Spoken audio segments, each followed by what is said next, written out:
Hay lugares donde la historia no avanza, se acumula, capa a capa, como las rocas de una montaña antigua.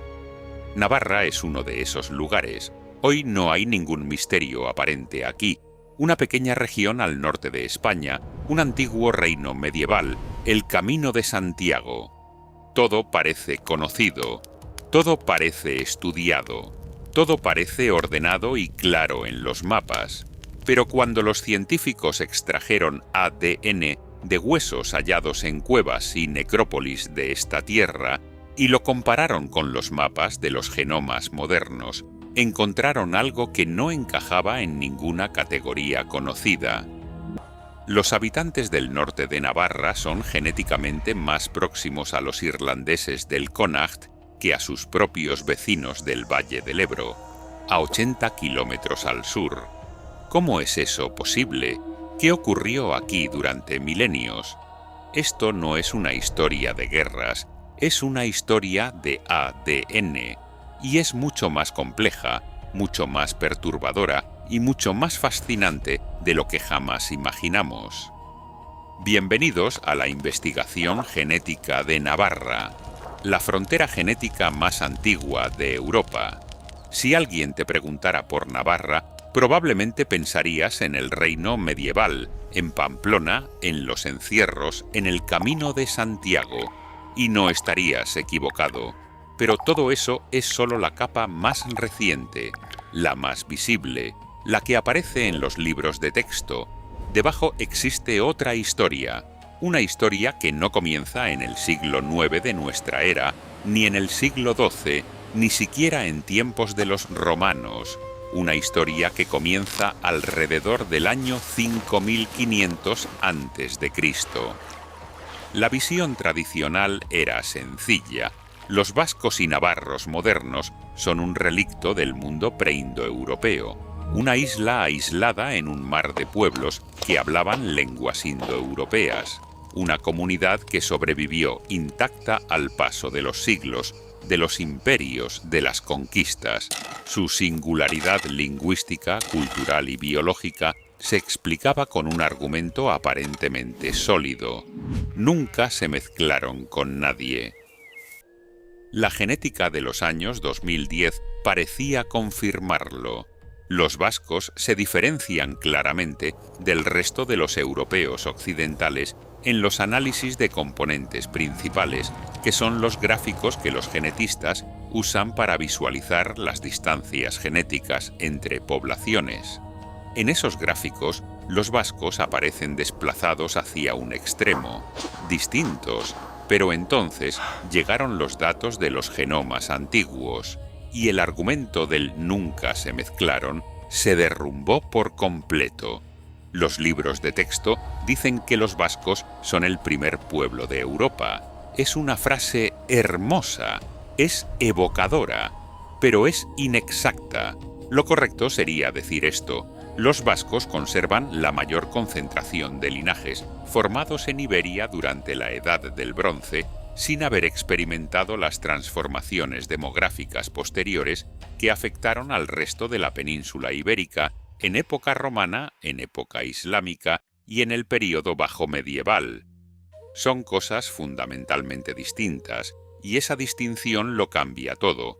Ahora vienen los números, los que de verdad cambian todo.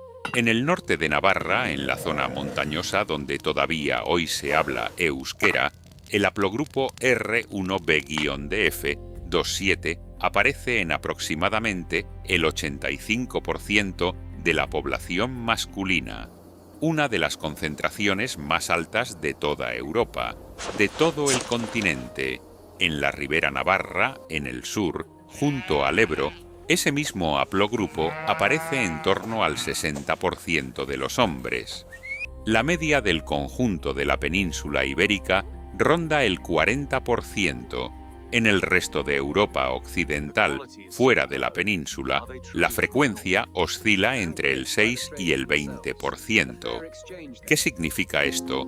¿Por qué importa tanto un haplogrupo? Un haplogrupo del cromosoma. Y es, en términos sencillos, una firma genética que se transmite de padre a hijo de generación en generación. Es como un apellido invisible, escrito no en papel, sino en el propio ADN. Y ese apellido nos dice de dónde vino tu linaje paterno, cuándo se formó y cómo se extendió por el mundo.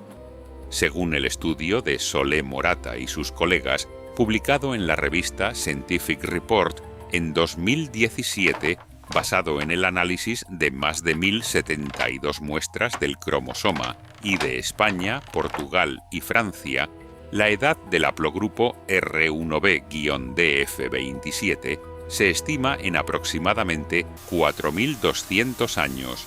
Eso nos sitúa exactamente en la transición del Neolítico a la Edad del Bronce.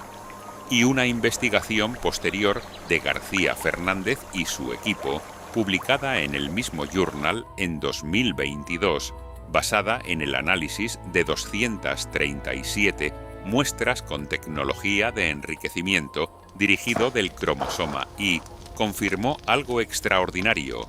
La expansión de DF27 en Iberia fue rápida, fue masiva y ocurrió precisamente en ese periodo, hace 4.200 años, pero el estudio que realmente lo cambió todo fue el de Íñigo Olalde y sus colegas, publicado en la revista Science en 2019. 271 genomas completos de individuos que vivieron en la península ibérica a lo largo de 8.000 años. Una muestra sin precedentes en la historia de la arqueogenética ibérica, y su conclusión principal fue casi inconcebible. Hacia el año 2000 a.C., los linajes paternos en Iberia habían sido sustituidos en cerca del 100% de los casos. Los cromosomas Y, que habían existido aquí durante milenios, desde el Neolítico, desaparecieron casi por completo en el espacio de unas pocas generaciones. Detente un momento ante esa cifra. El 100%, no el 50%, no el 70%, el 100% de los linajes paternos. ¿Qué ocurrió? Llegaron grupos procedentes de las estepas del Ponto y el Caspio, en lo que hoy es el sur de Rusia y Ucrania, pastores de la Edad del Bronce con sus rebaños, sus carros, sus hachas de bronce y, como ahora sabemos, sus cromosomas Y. Y esos cromosomas Y se impusieron sobre todos los anteriores. Pero aquí está el detalle que a los científicos les dejó perplejos. Los linajes femeninos, los que se transmiten por vía materna a través del ADN mitocondrial, se conservaron en gran medida. Las madres siguieron siendo las mismas, los padres cambiaron casi por completo. A esto los científicos lo llaman asimetría de sexos en la demografía prehistórica. ¿Qué ocurrió exactamente? El propio Olalde fue muy cuidadoso al respecto. No hay evidencias arqueológicas claras de violencia masiva en ese período. Una posibilidad es que una nueva élite masculina, con mayor estatus social, con mayor acceso a recursos y a redes de intercambio, fuera desplazando gradualmente los linajes paternos anteriores. Las mujeres locales tendrían hijos con estos hombres nuevos. Los hombres locales quedarían excluidos de la reproducción. Generación tras generación, durante siglos, el paisaje genético paterno se transformó por completo. Es perturbador pensarlo, pero la ciencia no puede ignorar los datos. Y aquí aparece la paradoja central de toda esta historia. A pesar de que los vascos mantienen su singularidad lingüística y su posición diferencial en los análisis genéticos modernos, su historia del cromosoma, y no es diferente a la del resto de los ibéricos. Ellos también pasaron por esa sustitución masiva hace 4.000 años. Los vascos actuales no son portadores de cromosomas y del Paleolítico. Sus cromosomas Y llegaron con los pastores de la estepa durante la Edad del Bronce, igual que los del resto de los ibéricos. Su singularidad no es la de un pueblo que nunca fue perturbado. Su singularidad es la de un pueblo que fue perturbado, igual que todos los demás, pero que después quedó aislado genéticamente durante suficiente tiempo como para conservar el perfil que se formó en la Edad del Hierro, mientras el resto de Iberia continuaba recibiendo nuevas oleadas de genes del norte de África, del Mediterráneo oriental y de Europa central. El aislamiento lo hicieron los Pirineos y el tiempo.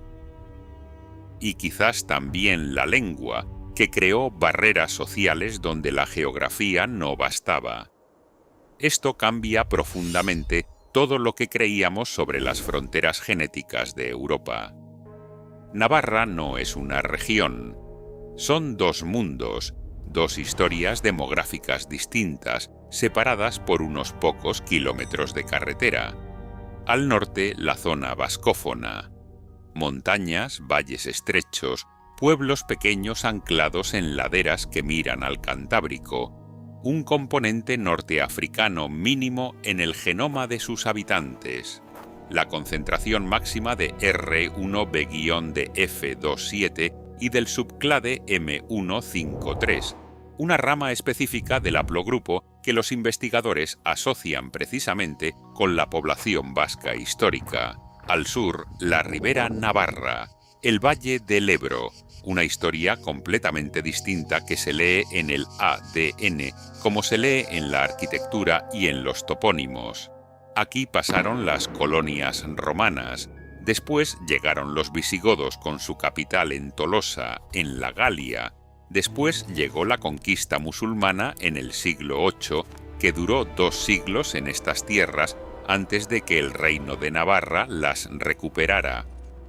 Los datos genéticos registran en esta zona un componente norteafricano más elevado que en la zona montañosa del norte. No dominante, no abrumador, pero medible, estadísticamente significativo. Esto nos muestra uno de los principios fundamentales de la paleogenética y de la historia de las poblaciones. La historia escribe firmas distintas según el entorno geográfico en el que ocurre. Las montañas protegen, no porque allí vivan pueblos esencialmente distintos por naturaleza, sino por razones prácticas y concretas. Es más difícil llegar, hay menos rutas comerciales transitadas, hay menor presencia de estructuras militares y administrativas estables. El flujo genético hacia esas zonas se ralentiza. Las poblaciones se conservan más parecidas a sí mismas. Los valles fluviales, en cambio, son autopistas. El Ebro es uno de los grandes corredores de movilidad del Mediterráneo occidental. Por sus orillas circularon durante siglos y milenios pueblos, mercancías, ejércitos, dioses y genes. Fenicios que remontaban el río en busca de plata y estaño. Romanos que construyeron sus ciudades en sus riberas. Tropas bereberes que cruzaron el estrecho en el año 711.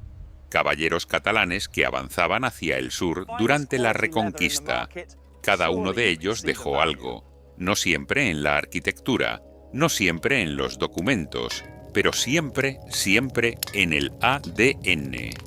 Si haces un test genético y en tus resultados aparece un componente vasco o ibérico elevado y sabes que tus ancestros son del norte de Navarra, lo que estás viendo no es el ADN del reino medieval. Estás viendo el perfil de una población de la Edad del Hierro, hace unos 2500 años, que quedó preservado al norte de los Pirineos porque el aislamiento geográfico frenó los flujos genéticos posteriores. Ahora hablemos de otra capa, la capa medieval, la que construyeron no los pastores de la estepa ni los agricultores neolíticos, sino los peregrinos y comerciantes que llegaban del norte con sus cofres, sus herramientas y, sin saberlo, con sus genes. En los siglos XI y XII, los reyes de Navarra pusieron en marcha una política que las crónicas medievales denominaban la invitación a los francos. el rey Sancho el Mayor y sus sucesores necesitaban poblar y dinamizar las rutas del Camino de Santiago. Necesitaban artesanos, orfebres, posaderos, médicos, comerciantes, y los buscaron al norte de los Pirineos. En el territorio navarro se crearon los llamados burgos de francos. Eran barrios y núcleos urbanos especiales, con estatutos jurídicos propios y privilegios fiscales, fundados para acoger a inmigrantes procedentes del sur de Francia, del norte de la Galia, de la Provenza, de Borgoña, gente que hablaba lenguas románicas del norte, que rezaba en latín pero comía distinto y construía sus casas con técnicas diferentes. Pamplona, Estella, Sangüesa, Los Arcos, Puente la Reina, Lorca. Todas estas ciudades tienen barrios documentados de presencia franca en los siglos XII y XIII. El Archivo Real y General de Navarra conserva decenas de documentos que registran la llegada, el asentamiento y los derechos de estas comunidades. Pero aquí viene la pregunta que nos interesa. ¿Qué huella genética dejaron estos francos? Y la respuesta honesta es medible pero moderada. Los francos del sur de Francia pertenecían mayoritariamente a los mismos grandes linajes del cromosoma y que ya dominaban en Navarra. Los subclades específicos de R1b del sur de Francia, como el U152, más frecuente en Borgoña y en el norte de Italia, pueden dejar rastros detectables en poblaciones que mantuvieron contacto sostenido con inmigrantes francos, pero esto requiere estudios de ADN antiguo, específicamente de contextos medievales navarros, y esos datos aún son insuficientes para conclusiones definitivas. Lo que sí sabemos con certeza a partir de la documentación histórica es que estos francos eran principalmente comerciantes y artesanos urbanos. No reemplazaban a la población rural, creaban nichos sociales nuevos en los burgos. Su impacto fue más profundo en la economía y en la arquitectura que en el acervo genético del conjunto de la población. Y aquí está uno de los principios más importantes de toda esta disciplina. Los eventos políticos y culturales no siempre dejan huellas visibles en el ADN. Una conquista militar puede no dejar ningún rastro genético detectable si el grupo conquistador es numéricamente pequeño y no se integra reproductivamente con la población local. Una pequeña colonia de comerciantes puede dejar una huella proporcionalmente mayor si se asienta durante generaciones en un mismo barrio y se mezcla con la población circundante. La historia y la genética no cuentan exactamente la misma historia, y eso, lejos de ser un problema, es una de las fuentes más ricas de conocimiento que tenemos. Ahora necesitamos hablar de los linajes de las madres. Si el cromosoma Y es la crónica de los padres, el ADN mitocondrial es el archivo de las madres. Se transmite exclusivamente por vía materna, de madre a hijo e hija, de generación en generación, sin mezclarse con el ADN paterno. Es una línea ininterrumpida que conecta a cada persona viva con sus antepasadas femeninas más remotas, y aquí la historia de Navarra resulta ser todavía más antigua. El haplogrupo mitocondrial H es el más frecuente en Europa occidental. En Navarra representa aproximadamente entre el 40 y el 45% de las muestras analizadas, lo cual es coherente con el patrón europeo general. Pero lo más revelador no es la frecuencia total del haplogrupo H, sino la distribución de sus subclades. Las investigaciones del Grupo de Genética Humana de la Universidad del País Vasco, en particular los trabajos de Santos de la Rúa y sus colaboradores, han documentado en las poblaciones vascas y navarras una alta frecuencia de subclades arcaicos de H, concretamente H1, H3 y HV0. Estos son linajes que los genetistas rastrean hasta cazadores-recolectores mesolíticos de Europa occidental, poblaciones que vivían aquí hace más de 10.000 años, antes de la llegada de los agricultores neolíticos procedentes de Anatolia. Esto significa algo muy concreto. Por la línea materna, la población navarra guarda una continuidad que se remonta a más de 10 milenios. Las conquistas se sucedieron, las lenguas cambiaron, las religiones cambiaron, los nombres de los ríos y los pueblos cambiaron, pero las mujeres permanecieron y transmitieron sus linajes. Es una imagen que merece detenerse a contemplar.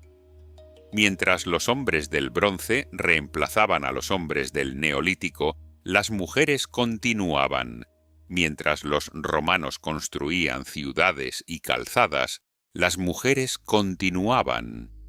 Mientras los árabes gobernaban el sur de Navarra durante 2 siglos, las mujeres del norte continuaban transmitiendo linajes que tenían ya 9 o 10.000 años de antigüedad. El ADN mitocondrial es el hilo más largo de la historia humana en Navarra y quizás de toda Europa. Aquí es necesario hacer una pausa y ser rigurosos con lo que sabemos y lo que todavía no sabemos con certeza. Parte de los datos que hemos presentado sobre las frecuencias de haplogrupos en distintas zonas de Navarra provienen de estudios de genómica de poblaciones actuales que trabajan con muestras de tamaño moderado. Los datos de ADN antiguo extraído directamente de restos esqueléticos medievales o de la Edad del Hierro específicamente de Navarra son todavía escasos en la literatura científica publicada. El estudio de Olalde de 2019 cubre la península ibérica de forma amplia y es un trabajo monumental, pero los sitios específicos de Navarra representados en sus tablas son limitados. Esta es una laguna real. Los estudios del grupo de la Universidad del País Vasco son trabajos serios y rigurosos sobre poblaciones modernas, pero los datos de poblaciones modernas no nos permiten decir con precisión cuándo exactamente se formó determinado perfil regional. La ciencia es honesta con sus lagunas, y un buen canal de divulgación debe serlo también. Lo que podemos decir con confianza es lo siguiente: el patrón general está respaldado por múltiples estudios convergentes. El gradiente norte-sur en Navarra es real y estadísticamente robusto. La posición diferencial de las poblaciones vascófonas navarras respecto a las del Valle del Ebro está documentada. La antigüedad de los linajes mitocondriales es una conclusión sólida, apoyada por décadas de investigación. Los números exactos, en cambio, deben tomarse como estimaciones derivadas de la convergencia de distintas fuentes, no como verdades absolutas grabadas en piedra. Llegamos ahora a la síntesis, a intentar ver el todo. Navarra es una estratigrafía, un corte geológico de la historia humana. La capa más profunda la pusieron los cazadores-recolectores del Mesolítico. Su rastro vive todavía en los subclades más arcaicos del ADN mitocondrial navarro, linajes que tienen entre 10 y 12.000 años, mujeres que cazaban bisontes en los valles pirenaicos cuando el mundo moderno todavía no existía. Sobre ellos llegaron los agricultores neolíticos procedentes de Anatolia a través del Mediterráneo alrededor del año 5500 a.C. Ellos trajeron el trigo, la cerámica, los animales domésticos y un nuevo perfil genético que se mezcló con el anterior. Este es el componente que hoy los genetistas llaman agricultura neolítica Anatolia y que representa la mayor fracción del genoma de todos los europeos occidentales modernos, incluidos los navarros. Sobre ellos llegaron alrededor del año 2000 a.C. los pastores de la estepa del Ponto. con sus caballos, sus carros y su haplogrupo R1b, y sus cromosomas y asis desplazaron a todos los anteriores. Luego vino la Edad del Hierro. El aislamiento relativo de las poblaciones vascófonas al norte de los Pirineos congeló su perfil genético. El resto de Iberia siguió evolucionando. Roma, la conquista del siglo II a.C., nuevas poblaciones en los valles, flujo genético del Mediterráneo oriental, el Islam, el siglo VIII de nuestra era. La Ribera Navarra recibió una impronta norteafricana moderada, las montañas del norte mucho menos, la Edad Media, los burgos de francos, los peregrinos del camino, una huella más difusa, más distribuida entre las rutas que entre el campo, y todo esto, todo, convive en el genoma de una región del tamaño de Eslovenia. Mira tus manos. Si eres de estas tierras, en ti vive todo esto. El pastor de la Edad del Bronce que llegó de las estepas, el agricultor neolítico que plantó los primeros cereales en los valles pirenaicos, el cazador que siguió el rastro de un reno hace 12.000 años por estas mismas montañas. Estamos acostumbrados a pensar en la identidad como algo monolítico, como una bandera, un escudo, una lengua. Pero el ADN nos dice otra cosa. La identidad no es un punto, es un camino largo, acumulativo, lleno de encuentros, de mezclas, de rupturas y de continuidades inesperadas, y Navarra es una de las pruebas más elocuentes de esto que existe en Europa. En el próximo episodio llegaremos a las islas, pequeñas, aisladas en el Mediterráneo, con un clima que durante milenios destruyó el ADN y lo hizo casi imposible de recuperar. Cuando los científicos finalmente lograron extraer genomas completos de los yacimientos de las Islas Baleares, descubrieron que los primeros habitantes de esas islas llegaron desde Iberia, con el componente estepario ya integrado en su ADN. Pero eso es solo el comienzo de la historia. Después vendrán los fenicios, Cartago, los conquistadores catalanes y el secreto mejor guardado del Mediterráneo occidental, una comunidad que ocultó su identidad durante 400 años, pero no pudo ocultarla en su ADN. Eso es lo que viene. No te lo pierdas. Hemos llegado al norte de Navarra, a los valles donde el euskera suena entre nieblas y hayedos, a los lugares donde el tiempo parece haber tenido menos prisa que en cualquier otro rincón de Europa. Pero la genética nos ha enseñado algo extraordinario sobre estos lugares, precisamente porque el tiempo pasó más despacio aquí, o porque las montañas frenaron el paso de los grandes remolinos de la historia. Este rincón se convirtió en un archivo, en una cámara de conservación involuntaria donde se preservaron firmas genéticas que en otros lugares fueron borradas hace siglos. Los navarros del norte no son más antiguos que los navarros del sur, no son más puros ni más originales, pero sí son, en términos genéticos, más continuos con respecto a un estado anterior, como si el tiempo aquí hubiera dejado menos capas de pintura nueva sobre las viejas. Y eso es científicamente extraordinario.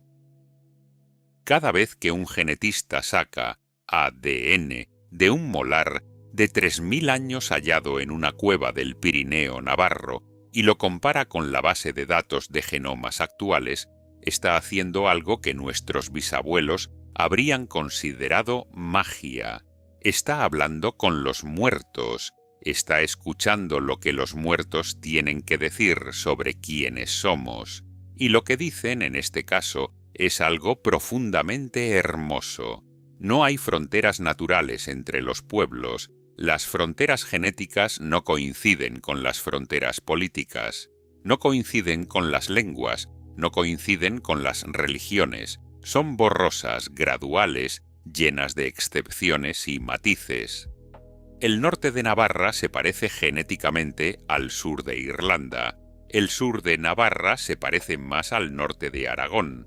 Los vascos franceses se parecen a los vascos españoles, pero también, en cierta medida, a los gascones. Todo es un continuo. La humanidad es un continuo. Y Navarra, este pequeño territorio que muchos ignoran o conocen solo por los encierros de Pamplona, resulta ser uno de los laboratorios genéticos más ricos y más reveladores de toda Europa. Un lugar donde la historia ha escrito sus capas con particular claridad, donde el norte y el sur, la montaña y el valle, el euskera y el romance, el aislamiento y la apertura, han creado un mosaico genético único que los científicos todavía están aprendiendo a leer. Porque la ciencia genética de Iberia está en sus primeros capítulos. Cada año aparecen nuevos estudios, nuevos yacimientos, nuevos genomas, nuevas sorpresas. Y Navarra, con su mezcla extraordinaria de sustratos, con sus dos mundos en un solo territorio, con su camino de Santiago que durante siglos conectó esta tierra con el resto de Europa, tiene todavía mucho que contarnos. El ADN no miente, pero tampoco lo dice todo de una vez. Lo va revelando poco a poco, como la niebla de los valles pirenaicos que se levanta lentamente al amanecer y va descubriendo una montaña que siempre estuvo ahí, esperando ser vista. Eso es la paleogenética. Eso es lo que hacemos aquí. Levantamos la niebla y miramos lo que hay debajo. Hasta el próximo episodio. Pero antes de cerrar, hay algo más que queremos contarte, algo que los datos genéticos nos permiten hacer hoy y que hace apenas 20 años era completamente imposible. Podemos comparar, no solo dentro de Navarra, no solo entre el norte y el sur de esta región. Podemos comparar Navarra con el País Vasco francés, con Aragón, con Castilla, y lo que esa comparación revela es todavía más fascinante que lo que ya hemos contado. El País Vasco francés, la región que los vascos llaman Iparralde, el norte, presenta un perfil genético muy similar al de la Navarra vascófona. Esto tiene sentido. Históricamente, la frontera entre España y Francia es muy reciente. Durante milenios, las comunidades a ambos lados de los Pirineos occidentales fueron parte del mismo continuum cultural, lingüístico y, como ahora sabemos, también genético. Pero no son idénticos. El País Vasco francés muestra una influencia ligeramente mayor del substrato galo, de los linajes que llegaron con las migraciones celtas y con la colonización romana de la Galia. Es una diferencia pequeña, estadísticamente detectable, pero no dramática, lo suficiente para que en un análisis de componentes principales los vascos franceses aparezcan en una posición ligeramente distinta a la de los vascos españoles, aunque mucho más próxima entre sí que con respecto a cualquier otra población de Francia. Esto es exactamente lo que esperaríamos si los Pirineos hubieran funcionado como una barrera porosa, no infranqueable, sino difícil, una barrera que ralentizó los intercambios genéticos, pero no los detuvo por completo. Los genes cruzaban las montañas, pero lo hacían más lentamente que en las llanuras. Y ahora comparemos con Aragón. Aragón es el vecino oriental de Navarra. Comparten frontera, comparten historia medieval, comparten el Camino de Santiago en sus tramos del este. Pero su perfil genético es perceptiblemente diferente. Los aragoneses, y en particular las poblaciones del norte de Aragón, muestran una posición en los análisis genéticos que los sitúa entre los vascos y las poblaciones del Mediterráneo nororiental. Tienen una mayor influencia del substrato ibérico del Mediterráneo, quizás reflejando las densas redes de intercambio con las ciudades griegas y fenicias de la costa, y también una presencia mayor de ciertos linajes del sur de Europa que en la Navarra montañosa son menos frecuentes. No es que los aragoneses sean genéticamente distintos de los navarros en términos absolutos, comparten la mayor parte de su herencia, pero las diferencias que existen son reales, medibles y coherentes con la historia de cada región. Y la comparación con Castilla es igualmente reveladora. Castilla, ese gran tablero de mesetas que ocupa el centro de la península ibérica, tiene un perfil genético que refleja su historia de cruce de caminos. En el análisis de componentes principales, las poblaciones castellanas aparecen en una posición intermedia, más al sur que los vascos y los navarros del norte, con una mayor presencia del componente norteafricano que en el norte, resultado de los siglos de presencia islámica y de la gradual mezcla que ocurrió antes y después de la Reconquista. Con una mayor diversidad interna, porque Castilla fue repoblada durante siglos con gentes llegadas de muy distintos lugares. La comparación entre estas poblaciones nos permite ver algo que ningún libro de texto de historia puede mostrar con la misma claridad. La geografía genética de Iberia no es una fotografía estática, es el resultado acumulado de miles de años de movimientos humanos, de guerras y de paces, de peregrinaciones y de exilios, de amores y de negocios que cruzaron montañas, ríos y mares. Navarra ocupa un lugar único en ese mapa, no en el centro, no en el extremo, sino exactamente en el umbral.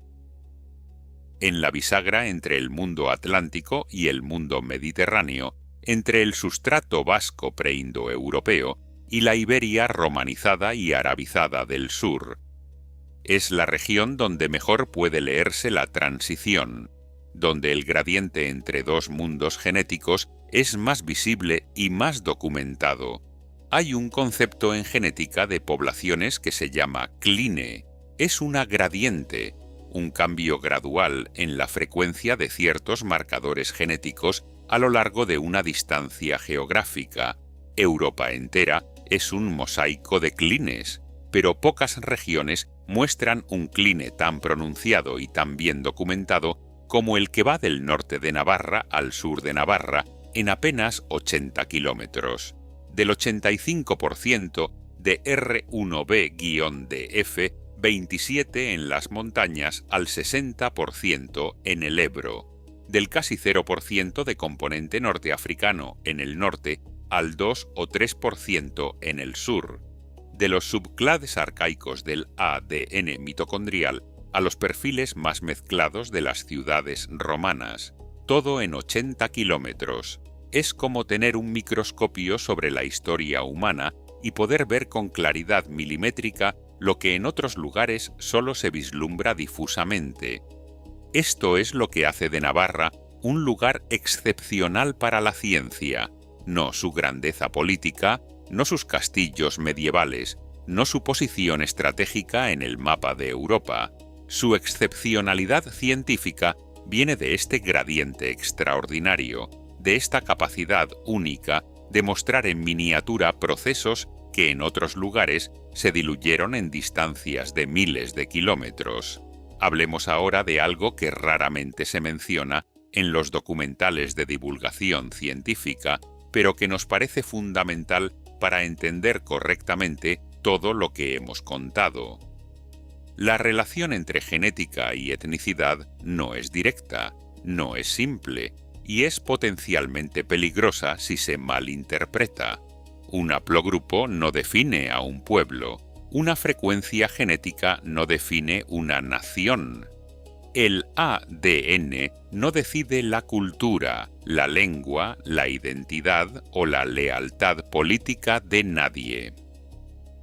Cuando decimos que el 85% de los hombres del norte de Navarra llevan el haplogrupo R1b-DF27, no estamos diciendo que esos hombres sean genéticamente vascos en ningún sentido normativo o identitario.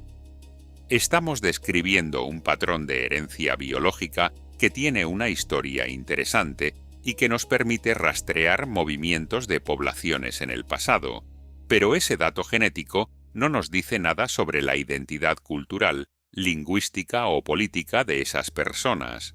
Un hombre con el haplogrupo R1b-DF27 puede sentirse navarro, vasco, español, europeo o ciudadano del mundo.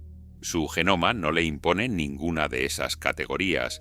La ciencia genética puede decirnos de dónde vinieron los ancestros, no puede decirnos quiénes somos ni quiénes debemos ser. Esta distinción es fundamental, especialmente en una región como Navarra, donde la identidad ha sido y sigue siendo un tema cargado de significado político y emocional. Los datos genéticos no apoyan a ningún bando en los debates identitarios de Navarra, ni al que reivindica la singularidad vasca, ni al que enfatiza la unidad española. Los datos simplemente describen una historia biológica compleja, mezclada, estratificada, que no encaja en ninguna narrativa simplista de ningún signo.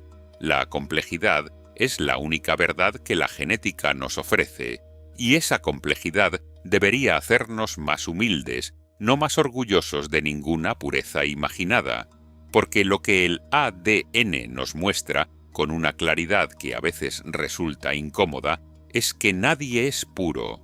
Nadie, ni los vascos, ni los castellanos, ni los catalanes, ni los andaluces.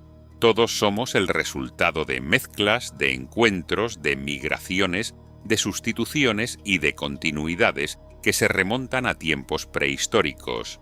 La pureza étnica es una ficción, y la genética moderna es el argumento más poderoso que existe para desmontarla, y sin embargo, dentro de esa impureza universal hay gradientes.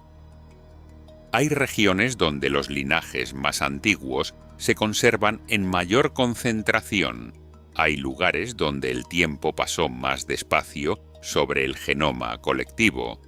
Y Navarra, con su norte montañoso preservado y su sur dinámico abierto al mundo mediterráneo, es quizás el ejemplo más instructivo de todo esto en Europa occidental.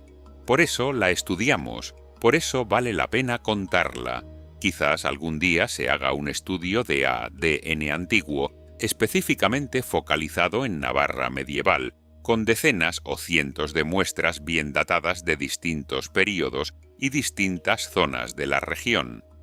Ese estudio nos permitiría ver con mucha mayor precisión cuándo exactamente se formaron los patrones que hoy observamos. Si el gradiente norte-sur ya existía en la Edad del Hierro o si se acentuó durante el período islámico, si los burgos de francos dejaron alguna huella detectable en los genomas medievales de Estella o Sangüesa.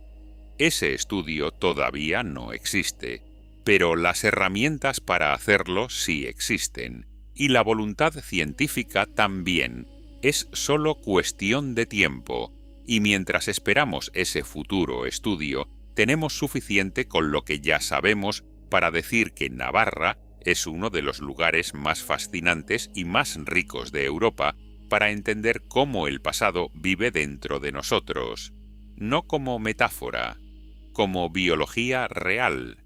El pasado vive en tus células, en el ADN de cada mitocondria de cada célula de tu cuerpo, en los cromosomas que heredaste de tu padre y de tu madre y de todos los antepasados que los precedieron.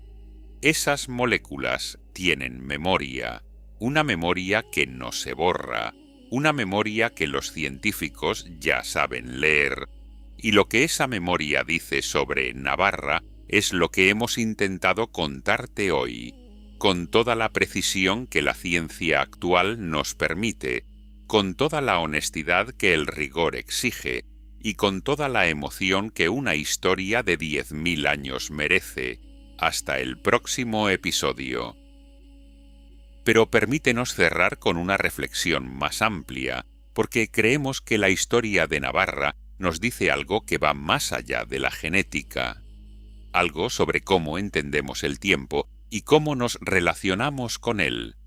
Vivimos en una época en que todo parece efímero. Las noticias duran horas, los gobiernos cambian cada 4 años, las tendencias culturales se evaporan en meses. Tenemos la sensación de vivir en una corriente que corre demasiado rápido para seguirla. Y entonces viene la paleogenética y nos dice esto. El ADN de una mujer que vivió en una cueva del Pirineo navarro hace 10.000 años sigue presente en la mitocondria de personas que hoy cogen el metro en Pamplona, que trabajan en oficinas de Tudela, que crían ovejas en los valles de Roncal. No es una metáfora, es biología real, medible, verificable en un laboratorio, con equipos de secuenciación de nueva generación y con muestras de huesos que llevan enterrados desde antes de que existiera ninguna ciudad en esta tierra. Eso nos ancla de una manera que ningún discurso político, ninguna narrativa nacional y ningún libro de historia puede igualar. Nos ancla al tiempo profundo, al tiempo que no se mide en siglos sino en milenios, al tiempo que los geólogos llaman tiempo profundo y que la paleogenética ha comenzado a traducir al lenguaje de las moléculas. Y cuando uno se ancla en ese tiempo profundo, muchas de las divisiones que parecen insalvables en el presente se revelan como lo que realmente son. Fenómenos recientes, transitorios, construidos sobre una base biológica compartida que no sabe de fronteras ni de banderas. Los vascos y los castellanos comparten el mismo substrato neolítico Anatolia, comparten el mismo impacto de los pastores del bronce estepario, comparten la misma historia de mujeres que conservaron sus linajes mitocondriales a través de todas las tormentas de la historia. Lo que los separa es real, pero es también desde la perspectiva del ADN extraordinariamente reciente. Todo lo que llamamos diferencia cultural, lingüística y política en Iberia ocurrió en los últimos 3 o 4 mil años, un suspiro en la escala temporal del ADN humano. No decimos esto para minimizar esas diferencias, son reales, son importantes. Las lenguas, las culturas, las historias específicas de cada pueblo importan enormemente y merecen respeto, cuidado y preservación. Pero sí decimos esto para poner esas diferencias en perspectiva, para recordar que debajo de ellas hay una base común mucho más antigua y mucho más sólida que cualquier frontera trazada en un mapa en tiempos históricos.